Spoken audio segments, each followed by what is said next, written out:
Est-ce qu'il va y avoir une crise à cause de l'IA? Alors sur l'IA, déjà, on peut voir plusieurs formes de crise possibles. On peut avoir une crise sur l'emploi, on peut avoir une crise juste économique. Il faut savoir aujourd'hui qu'il y a des relations presque incestueuses, on pourrait dire, entre les différentes sociétés qui font de l'IA. ASML, qui a un quasi-monopole sur les machines de lithographie qui ensuite sont achetées par les producteurs de semi-conducteurs pour faire les cartes graphiques. ASML, donc qui a une énorme place dans l'IA aujourd'hui, a investi plus d'1 milliard d'euros sur Mistral AI, donc le fleuron d'IA en France. Nvidia, qui fait les cartes graphiques, a investi dans OpenAI. Oracle, qui fait le cloud d'infrastructure, etc. pour les IA, a un deal avec OpenAI de 300 milliards de dollars. Oracle s'est endetté pour honorer ce deal. Tout ça pour dire que, en fait, il y a des relations dans tous les sens entre les boîtes d'IA, comme si finalement ASML, qui investit dans Mistral, se dit si moi je veux dans 10 ans encore exister, il faut que des boîtes comme Mistral AI ou OpenAI aient réussi et aient explosé et qu'il y ait encore plus de demandes sur les cartes graphiques, sur l'IA, etc.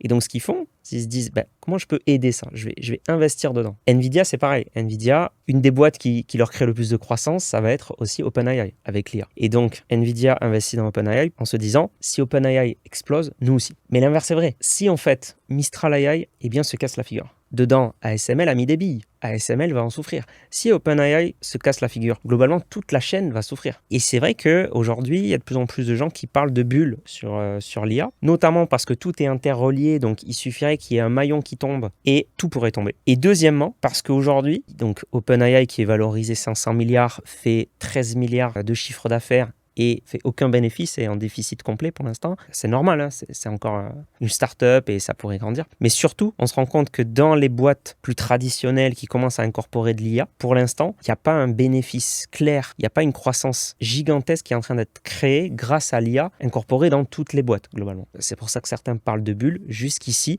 les valorisations sont telles que, pour l'instant, au vu de ces valorisations-là, il n'y a pas la valeur ajoutée qui est réellement créée pour l'instant. L'avenir nous dira si tout ce réseau d'entreprises interconnectées va tenir et va effectivement transformer en profondeur tout le tissu économique. T'es intéressé par l'investissement? T'es en train de tout manquer, donc abonne-toi. Je partage des stratégies simples, efficaces, concrètes pour faire fructifier ton épargne.